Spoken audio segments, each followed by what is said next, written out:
ሰበር ዜና መጋቢት 27 ታሪክ ተሰራ። ፋኖ በጎጃም በርካታ ቀጠናዎች ከባድ ውጊያ ሲያደርግ በምርኮ ተንበሸበሸ።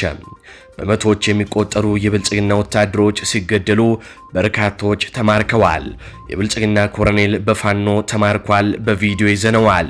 በጎጃም ወረዳን ጨምሮ 2 ከተማዎች በፋኖ ነፃ ወጥተዋል። ፋኖ እስር ቤት ሰብሮ በመቶዎች የሚቆጠሩ እስረኞችን አስለቅቋል። በጥቅሉ ተአምር ከተሰማበት ጎጃም ምድር ሰፊ የጦር ግንባር መረጃዎችን እናስደምጣችኋለን። አርበኛ ዘመነ ካሴና አርበኛ ዝናቡ ልንገረው በቀጥታ ከግንባር በራሳቸው አንደበት መልእክት አስተላልፈዋል። የእነሱን መልእክትም በቀጥታ ከግንባር ወደ እናንተ እናደርሰዋለን። ምንም አይነት ሀተታ ሳናበዛም በቀጥታ ወደ ዝርዝሩ ቀዳሚ ወዳደረኩት ሰበር ዜና አልፋለሁ። ሰበር ዜና ጎጃም ላይ ታሪክ ተሰራ።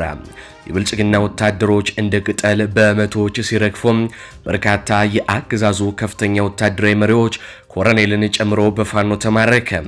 ከተሞችም በፋኖ ነፃ ወጥተዋል። በቀጥታ ወደ ዝርዝሩ የ102ኛ ኮር ጥምር ክንዶች 33ኛ 11ኛና 22ኛ የፋኖ ክፍለ ጦሮች ታሪክ ሰሩ። በብልጽግና ላይ ታሪካዊ ድልን ሲቀናጁም ወደ 283 የሚጠጋ የብልጽግና ኃይልም ላይመለስ ወደ ላይኛው ተሸኘ። ዜናችንን ምዕራብ አማራ ቀጠና ቴዎድሮስ እዝ 102ኛ ኮር 33ኛ ክፍለ ጦር በተቀናጀው ድልም እንጀምራለን። የነጻነት ታጋዩ ፋኖ የጭቆና ቀንበርን ለመስበር የጀመረው ግስጋሴ በአማራ ፋኖ ብሔራዊ ንቅናቄ አፋብን ምዕራብ አማራ ቀጠና ቴዎድሮስ እዝ ስር በሚንቀሳቀሰው የ102ኛ ኮር የቁርጥ ቀን ልጆች አይበገሬነት ደምቆ ውሏል። ዛሬ ንጋት የፋኖ ክንድ በብልጽግና ምሽግ ላይ እንደ መብረቅም ወርዶባቸዋል። የጎንጂ ቆላላ ድል 33ኛ ክፍለ ጦርን በማስቀደም እንጀምራለን። ከንጋቱ 1 ሰዓት ተኩል ጀምሮ የነጻነት ፀሐይ በጎንጂ ቆላላም ወጥታለች። 33ኛው ክፍለ ጦር ከተማዋን በሁሉም አቅጣጫ በመቆጣጠር 63 የአገዛዙን መከላከያ ሰራዊትና የባዕዴን ወታደሮችን የብልጽግና ተላላኪዎችንና ከ20 በላይ የሰልቃጩን ስርዓት ጠባቂዎችን ካድሬዎችን ከጥቅም ውጪ አድርጓቸዋል። በድምሩ ከ83 በላይ ማለት ነው። ምርኮኞች ደግሞ ከ15 በላይ በፋኖ እጅ ገብተዋል። 30 የሚጠጉ ክላሽንኮቭ መሳሪያዎችና ተተኳሾች ለፋኖ ለነጻነት ትግሉ ገቢ ሆነዋል ሲሉም የፋኖ ኃይሎች አስታውቀዋል። ቁጥራቸው እስካሁን በውል ያልታወቀ በርካታ የፖለቲካ እስረኞችም ፋኖ እስር ቤቱን ሰብሮ አስለቅቋቸዋል። ይህ በጎንጂ ቆለላም በ33ኛ ክፍለ ጦር የተፈጸመ ብቻ ነው። ወደ አዴት እናልፋለን። በሌላ ዜና የአዴት ከተማም በልጆቿ ደምቀውላለች። 11ኛና 22ኛ የፋኖ ክፍለ ጦሮች በአዴት ከተማ ታሪካዊ ድልን አስመዝግበዋል። በአዴት ከተማ ደግሞ 11ኛና 22ኛ ክፍለ ጦሮች ባካሄዱት የተቀናጀ ጥቃት የብልጽግናን ኃይል አይቀጡ ቅጣት በመቅጣት የብልጽግናን አንጀት የሚያሳርር ድል ተቀናጅተዋል ነው የተባለው። የፋኖን የአዴት ድል ስኬቶችን በቁጥር ስንመለከታቸው ከ200 በላይ የአድማ በትንና የሚሊሻ አባላት እንዲሁም የመከላከያ አባላት ሲደመሰሱ ከ100 በላይ የብልጽግና ወታደሮች በከባድና ቀላል ቁስለኛ ከውጊያ ውጪም ሆነዋል ነው የተባለው። ከ100 በላይ ያለ በቂ ምክንያት የታሰሩ ንጹሃን ወገኖችም ከእስር ቤት በአዴት ከተማ ተለቀዋል። 300 በላይ የነፍስ ወከፍ መሳሪያዎችም ከብልጽግና ዕቃ ግምጃ ቤቶችም ተወርሰዋል። 13 ፓትሮሎች ድባቅ ተመተው መውደማቸው ሲነገር ከ100 በላይ የታሸጉ ወታደራዊ አልባሳት፣ 150 በላይ ካዝናዎችና የብሬን ተተኳሾችም ተማርከዋል። ለይስሙላ ምርጫ ተዘጋጅቶ የነበረው የካርድ ክምር ሙሉ በሙሉ ወደ አመድነትም ተቀይሯል ነው የተባለው። የፋኖ ድል በዚህ ብቻ አላበቃም። ከፈረስ ቤትም ሰበር ድል ዜና ተሰምቷል። የፈረስ ቤት ከተማ በፋኖ ቁጥጥር ስር ሙሉ ለሙሉም ገብታለች። በዛሬው ዕለት መጋቢት 27 ቀን 2018 ዓ.ም በደጋዳሞት ግንባር ሲካሄድ በዋለ ውጊያም የፋኖ ኃይል በድል አጠናቆታል። የአማራ ፋኖ በጎጃም ስር የሚንቀሳቀሰው 109ኛ ኮር ካደረገው ከፍተኛ ተጋድሎ በኋላ ፈረስ ቤት ከተማንና አካባቢውን ሙሉ ለሙሉ መቆጣጠሩም ታውቋል።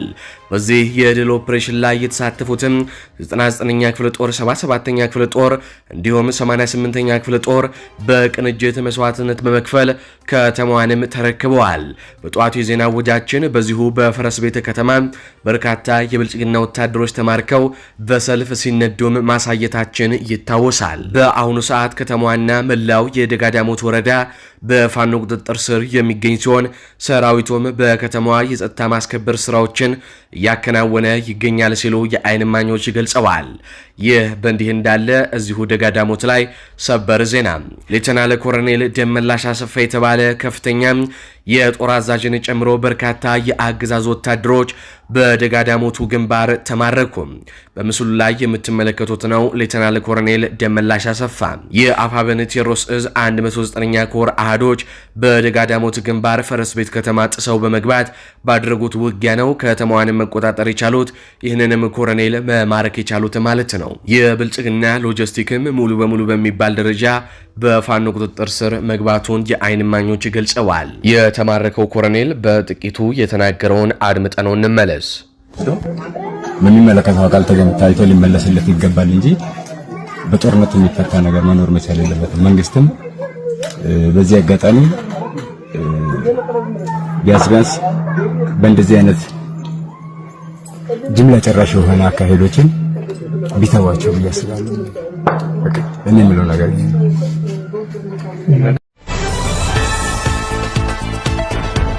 ይህ በእንዲህ እንዳለ በተመሳሳይ በዳህና ወረዳ ዱሮ አካባቢ በአይና ቡጉና ወረዳ ጉላሃ ቀበሌ በተደረገ ተጋድሎ 105 የአገዛዙ ወታደሮች ሙትና ቁስለኛ ሲደረጉ 44 ክላሽንኮቭ መሳሪያም በፋኖ ቁጥጥር ስር ውለዋል። በደህና ወረዳ ዱሮ ቀበሌ በነበረ የአገዛዙ ኃይሎች ካምፕ ላይ በተወሰደ ጠንካራ እርምጃ 28 ወታደሮች ሲገደሉ 44 የብልጽግና የጦር መሳሪያ በፋኖ ቁጥጥር ስር ውለዋል።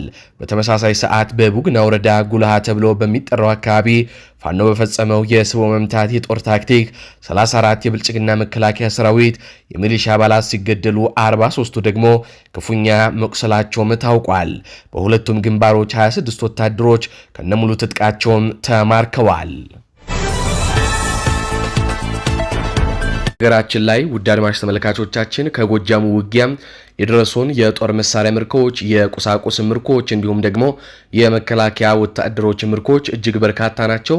ቀጥታም ከጦር ግንባር ፋኖ ቦታዎችን ሲቆጣጠር ውጊያዎች መሃል የተኩስ ልውውጦች ሲደረጉ የሚያሳይ ቪዲዮዎች እጅግ በርካታ ደርሰውናል። ነገር ግን እንደምታውቁት የዩቲዩብ ሕግ እነዚህን ቪዲዮዎች እንድናሳይ ፍቃድ አይሰጥም። በዛሬው የጎጃም ኦፕሬሽን ፋኖ በፈለገው ሰዓት የፈለገውን ከተማ መግባት እንደሚችል አስመስክሯል። ዛሬ በሰሜን ጎጃም አዴትና መራይ እንዲሁም በምዕራብ ጎጃም ፈረስ ቤት ያየነው ይህንን ነው።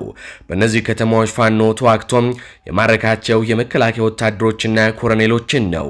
በዛሬው የጎንጅ ቆላላና የደጋዳሞት ውጊያ ላይ መከላከያው በብዛት በሰልፍ ነው የተማረከው። የሆነበት ምክንያት መከላከያ ሰራዊቱ የሚሞትለት የትግል ዓላማ ስለሌለው ሲሆን የፋኖ ኃይሎች ደግሞ የሚሞቱለት የትግል ዓላማ ስላላቸው ነው። በመሰረቱ የመከላከያ ሰራዊቱ ዋና ተልዕኮም የሀገር ዳር ድንበርን ማስጠበቅ እንጂ የራሱን ህዝብ መዋጋትም አልነበረም። በአንጻሩ ፋኖች አይታችሁ ከሆነ ለትግሉ የወጡለት ዓላማ ጽናት ስላላቸው በየትኛውም ውጊያ መስዋዕትነትን ይከፍሉ ይሆናል እንጂ በጭራሽ አይማረኩም። በጦርነት ወቅት ዘመናዊ መሳሪያዎች አስፈላጊ ቢሆኑም መስዋዕትነትን ለመክፈል የተዘጋጀ ሰራዊት ደግሞ በጣም ወሳኝ ነው ሲሉ የጦር ተንታኞች ይናገራሉ። ለሰራዊቱ የፈለገውን ዘመናዊ ጦር መሳሪያ አስታጥቀ ነገር ግን የሚዋጋለት ዓላማ ካሳጣከው ለመሞት ዝግጁ አይሆንልህም ሲሉ የጦር ተንታኞች ይናገራሉ። በሌላ በኩል መከላከያው ሰሞኑን ወደ አንዳንድ የደቡብ ጎንደር ወረዳ ከተማዎች መግባት ጀምረዋል። ፋኖች በስትራቴጂክ መልኩ አስቀድመው ከከተማዎቹ ስለወጡ ውጊያዎች አልተደረጉም። መከላከያ በሚገባበት ወቅት ውጊያ ለማድረጋቸው ፋኖች ጠንካራ ድርጅታዊ የእዝ ሰንሰለት እየገነቡ መሆናቸውንም ያሳያል ሲሉ የወታደራዊ ተንታኞች ይናገራሉ።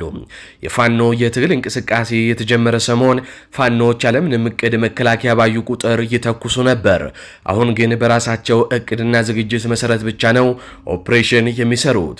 እነሱ በፈለጉበት ጊዜና ቦታ በራሳቸው እቅድ ብቻ ውጊያ ማድረግ መጀመራቸው የፋኖ ወታደራዊ መዋቅር እየጠነከረ ለመምጣቱ አመላካች ነው ሲሉም ወታደራዊ ባለሙያዎች ይናገራሉ። ከፋኖች የሚገርመው የመረጃ አሰባሰብ ደረጃቸው ነው በማለትም እኚህ ተንታኞች ይቀጥላሉ። በእያንዳንዷ ወረዳ ያለውን የመከላከያ የአድማ ብተናና የሚሊሻ ቁጥር ከነመሳሪያው ብዛት ያውቁታል። በከተማም ከከተማ ወጣ ብሎም የት ቦታ ካምፕ ሰርቶ እንደተቀመጠ መረጃው አላቸው። የሚገርመው አማራ ክልል ብቻ ሳይሆን ኦሮሚያ ላይ ያለውን መከላከያ በቁጥርም ያውቁታል። እንዲያውም የመከላከያና አድማ ብተና የሻለቃ አዛዦችና አዋጊዎች ስም ጭምር ያውቁታል። ለማንኛውም ፋኖ በአፋብን ከተሰበሰበ በኋላ ፖለቲካዊ ድርጅታዊና ወታደራዊ አቅሙ ጨምሯል ሲባል በእውነትም ተረጋግጧል።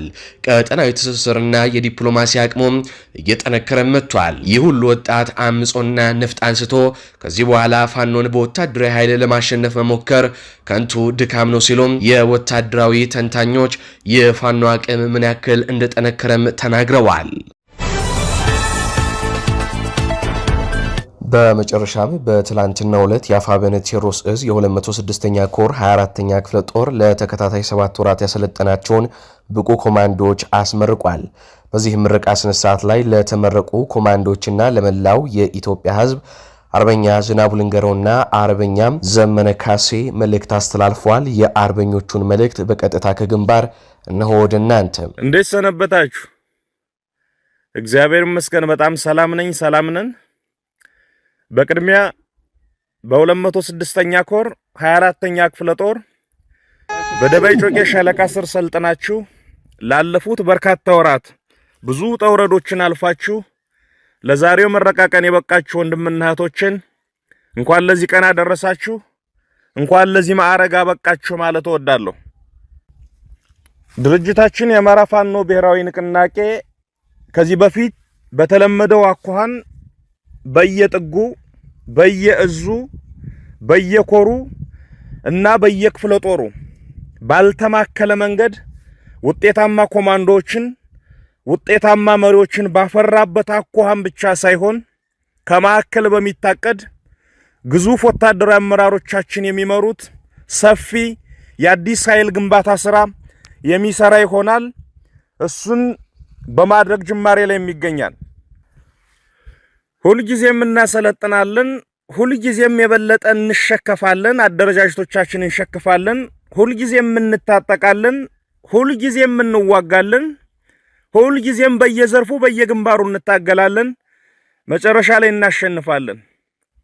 ድርጅታችን አፋብን ይህን ማስኬድና መሄድ ይችል ዘንድ በበቂው እየተዘጋጀ በበቂ ሁኔታዎችን እያመቻቸና እያዘጋጀ የሚገኝ ሲሆን ባለፉት 2 ወራት አዲሱ ድርጅት በሙሉ አካሉ መሬት ላይ ይቆም ዘንድ በየጥጉ በየዙ መሰራት ያለባቸውን የሪፎርም ስራዎችን እየሰራ ዛሬ ላይ ደርሷል። እናንተን ዛሬ እያስመረቀ ያለው የቴዎድሮስ እዝም በቅርቡ እዛው የሪፎርሙን አጠናቆ በሙሉ አቅሙ በሙሉ መንፈሱ የቀጠናውን ትግል በሚመራበት አኳኋን አጠቃላይ የአፋብንን ትግል በቅጡ በሚያግዝበት አኳኋን ወደፊት የሚገሰግስ መሆኑን ላረጋግጠላችሁ ፈልጋለሁ። የዝ ሪፎርም ሂደቱን ለማሳለጥ ያመች ዘንድ ክፍለ ጦሮች የተወከሉበት፣ ኮሮች የተወከሉበት፣ የላይኛው አመራር የተወከለበት በኔ የሚመራ ኮሚቴ ተቋቁሞ መስፈርቶችን አዘጋጅቶ እጮችን እየጠቆመ ይገኛል። ከእዙ ሰብሳቢ ጀምሮ የድርጅታችን ሕገ ደንብ በሚፈቅደው መሰረት ለልዩ ልዩ ቦታዎች የሚሆኑ አመራሮችን በመስፈርቶቹ ለይቶ በመስፈርቶቹ አንጥሮ እኔ የምመራው ኮሚቴ ለሚመለከተው ካቀረበ በኋላ ጸድቆ እዛችን በተሻሉ መሪዎች፣ በተሻሉ ነፍሶች፣ በተሻሉ ስብዕናዎች የሚመራበት ጊዜ በጣም ቅርብ ነው የሚሆነው። ሁላችንም በያለንበት ለዚህ ሂደት ገንቢ አስተዋጽኦ እናበርታ። ከወሬ ከሐሜት ከማህበራዊ ሚዲያ ግርግርና ጫጫታ ራሳችን ጠብቀን ዓላማችን ላይ አይናችን ሳናነሳ ዓላማችን በእጃችን ብቻ ሳይሆን በጥፍራችንም በጥርሳችንም መውጭጨን ይዘን ወደፊት እንድንገሰግስና የመከራ ጊዜያችን አሳጥረን ለድል እንድንበቃ ሁላችሁንም አደራ ማለት ፈልጋለሁ። እግዚአብሔር ይጠብቃችሁ። አመሰግናለሁ። እንደምን ሰነበታችሁ ጓዶች። ከሁሉም ነገር አስቀድሜ በአፋብኃኝ የቴዎድሮስ እዝ የ206ኛ ኮር 24ኛ ክፍለ ጦር አዲስ ተመራቂ የኮማንዶ አባላት እንኳን ለዚህ የምረቃ ቀን በሰላም አደረሳችሁ ማለት እወዳለሁ። በመቀጠልም እነዚህ እጅጉብና የሚያሳሱ የአማራ ህዝብ ህልውና አስጠባቂ ዘባደሮች ከመሰረታዊ የውትድርና ጥበብ ባሻገር ውጊያን በቀላል መስዋዕትነት እንዲቋጩ አድርጎ በመስራት ሂደት ውስጥ አይተኬ ሚናን ለተወጡ በየደረጃው ላላችሁ የድርጅታችንና የ206ኛ ኮር አመራሮች፣ የ24ኛ ክፍለ ጦር አመራሮች ምስጋናዬን ማቅረብ እፈልጋለሁ። ከምንም በላይ ደግሞ ደጀንና ከለላ በመሆን ከስንቅ ግባታችን እስከ ደህንነት መጠበቃችን የማይተመን ውድ ዋጋ እየከፈለ አብሮን እየተዋደቀ ላለው ደጉ ህዝባችን በድርጅታችን ስም ከልብ አመሰግናለሁ። ይህ ስኬት ያለ እናንተ እገዛና አይዟችሁ ባይነት ሊሳካም እንደማይችል ድርጅታችን አፋብን በጽኑ ያምናል። ስለሆነም የደባይ ጮቄ ህዝብ ለሰልጣኞቻችን ያደረጋችሁት አስተዋጽኦ በታሪካችን ውስጥ በልባችን ትልቅ ቦታ የምንሰጠው ለትግላችንም የሞራል ስንቃችን ነው። ስለሆነም እናመሰግናችኋለን። ውድ ተመራቂዎች፣ የአማራ ህዝብ በሀገር ወጋግራነት ባጸናት ሀገሩ ኢትዮጵያ ላይ ተሳዳጅ፣ ተቅበዝባዥ፣ ተገፊ፣ ተፈናቃይ እንዲሁም ሟች ሆኖ ያየነው በእኛ ዘመን ነው። ይህ ህዝብ ከሚደርስበት የግፍ ከፍታ እርከን አንጻር ሰማያዊ መለኮት ደርሶ ያድነው ዘንድም ሁሌም በተማጽኖ ውስጥ ነበር። ከራሳችን ወገን የወጡ የአዳሪነት ስነልቦና የተጠናወታቸው ተሸናፊዎች በህዝባችን እልቂት ውስጥ ተባባሪዎች ናቸው። ህዝባችንን ረስተውታል፣ ህዝባችንን ገለውታል፣ ህዝባችንን አፈናቅለውታል። አምላኩን የደህንነት ክንፍ ይልክለት ዘንድ ሲማጸን የነበረ ህዝብ እንደ እሳት የሚፋጅ ፈርጣማ ጡንቻ ያለውን ትውልድ አስነስቷል። ይህ አዲስ ትውልድ የተሸናፊነትና የተንበርካኪነትን መጥፎ አዚም በመግፈፍ ይቻላል ተብሎ የማይታሰበውን በችሎታው እያስደመመ በህዝባችን ላይ የተሰሩ ትርክቶችን ሁሉ በመናድና ሞትን በመናቅ የአማራን ህዝብ ለዘመናት ለውርደት የዳረጉ አካላትን ፊት ለፊት ገጥሞ እያሸነፋቸው ነው። በዚህ ተግባራችን ሁላችንም ደስታና ኩራት ይሰማናል። ውድ ተመራቂ የኮማንዶ አባላት፣ በዚህ የምረቃት ፕሮግራም ላይ የተገኛችሁ የድርጅታችን ከፍተኛና በየደረጃው ያላችሁ አመራሮች፣ ትግላችን ወቅቱን በሚጠብቅ ሁኔታ ከምን ተነስቶ የት እንደደረሰ ለእናንተ መንገር ለቀባሪ ማርዳት ቢሆንም በድንጋይና ጩቤ በሳንጃና ገጀራ ወይም ደግሞ ከፍ ሲል በክላሽ የተጀመረው ትንቅንቃችን አሁን የደረሰበትን መንገድ ስናስበው የኩራት ታሪክ እንደምንጽፍ ይሰማናል። አሁን ጠላት በሜካናይዝድና አየር ኃይሉ በኩል ከታጠቃቸው እጅግ ጥቂት መሳሪያዎች በስተቀር ሁሉንም ትጥቆች የሰራዊታችን አሃዶች ታጥቋቸዋል። ህዝብ እያስተዳደርን ተቋማዊነትን የሚያከብርና የሚያስከብር ኃይል ገንብተናል። ከምንም በላይ ደግሞ አንድ ወጥ የአማራዊ ድርጅት አፋብንን አምጠን ወልደናል። ጦርነቱን በድል ልንቋጭባቸው ከሚገቡ አውደ ውጊያዎች ትይዩ የዲፕሎማሲ አድቮኬሲ፣ በሚዲያ ዘርፍ ብዙ ትግሎች በጥሩ ሁኔታ እየሄዱ መሆኑን እየገለጽኩ አመራርና ሰራዊታችን ከምንጊዜም በተለየ ሁኔታ ለልዩ ተልዕኮ ራሱን እንዲያዘጋጅና ወትሮ ዝግጁነትን እንዲያረጋግጥ አሳስባለሁ። አፋብን የአማራን ህዝብ የትግል ጥያቄዎች አስኳል ሆኖ ሰራዊታችን ለትግሉ እንዲሳለጥ በማድረግ ትግላችንን በድል ይቋጫል። በመጨረሻም ስልጠናውን በብቃት ለሰጣችሁና ላስተባበራችሁ ድንቅ አሰልጣኞች የላቀ ምስጋናን እያቀረብኩ ውድ ተመራቂዎች በስልጠና ወቅት ያገኛችሁትን አቅምና ጥበብ ለህዝባችን ትግል በድል መቋጨት እንድታውሉት ስል አደራዬና ጥሬን ጭምር አቀርባለሁ። አዲስ ትውልድ፣ አዲስ አስተሳሰብ፣ አዲስ ተስፋ። ዝናቡ ነኝ ከግዳጅ ቦታ።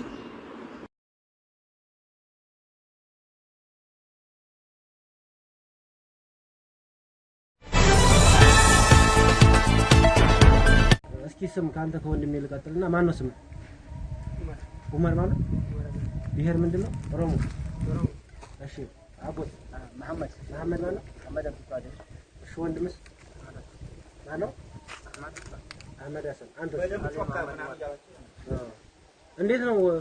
እስኪ አማርኛ የሚችለው ከዚህ መሀል አጎቴ ነው? አዎ እኔ መሐመድ። አማርኛ ትችላለህ? እችላለሁ። እሺ እንዴት ነው ወደ ፋኖ እንግዲህ ከትናንትና ማለት ነው ከፋኖ ጋር የተገናኛችሁት የት ነበር?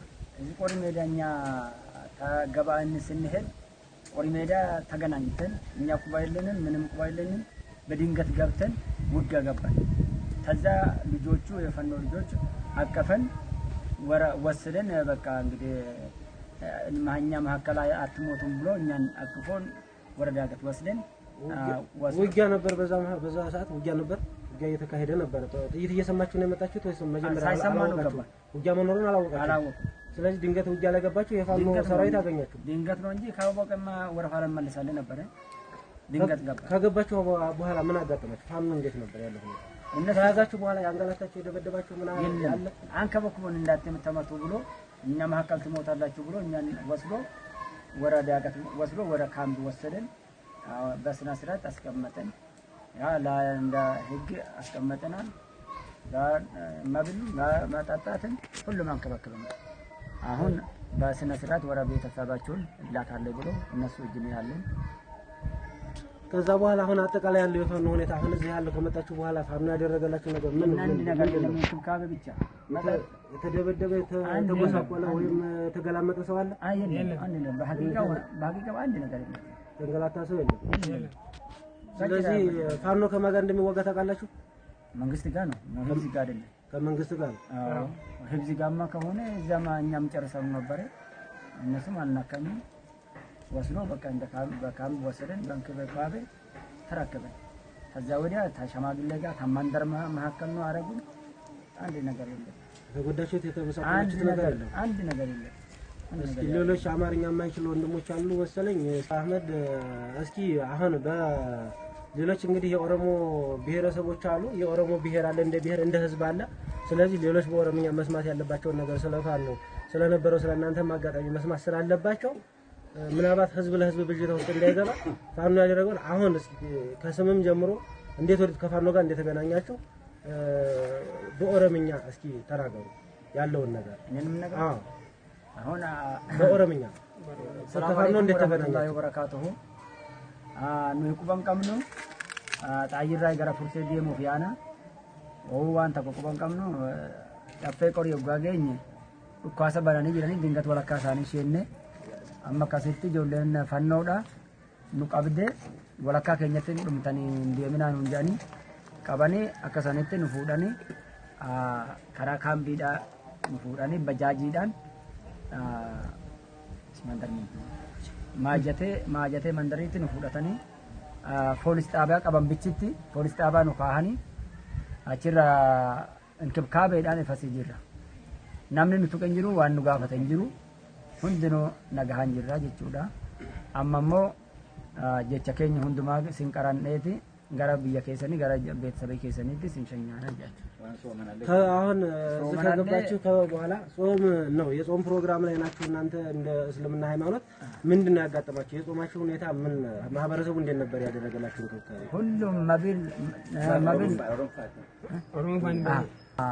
nyaata dhugaatii keenya immoo fuxuura irratti shorbaarra tamirarra waa hundamma sambuusaarra uffata baxxaaniyaa firaashirra hundumaahu shawaariirra maanuti keenya guutuu eeganitu wallahi inni islaamaa akka islaamaatti inni isaanii zammoon ijoollee gandaatis bakkumatti akkasumatti fidaniitu nu akabbaran kan hundumaahu dabarsaa jirra insha allahi waan tokko isaan waan miila mangistiitiin malee waan hibziitiin waan tokko bedhan jira wallahi ማህበረሰብ ለኦሮሞ ማህበረሰብ ምን ታስተላልፋላችሁ? ፋኖ ጋር ያለው ነገር ፋኖ ከማህበረሰብ ጋር ግጭት እንደሌለው እስኪ የምታስተላልፉት መልእክት ካለ እንቀበላችሁ። አና ቀቤን ኢሳን ቀባና መንግስት ወጅን ማለ ዋን ህብዚ ወጅን ተቆን ቀምኑ ዋን ተቆን ሲንቱን ቀምኑ ሲንለ አማሲን ቢየተኔን አጋርተኔሲ ዋን ተቆ ዋን ሲን ጎዳኒ ተቆን ጅሩ ከንጃኒ አካቂቃት ሞኖ ሂዝ ዋን ተቆን ብራን ቀባኔ ነገው ማን ወከባበራኔቲ ነገው ማን ሙሸኛ አጅረ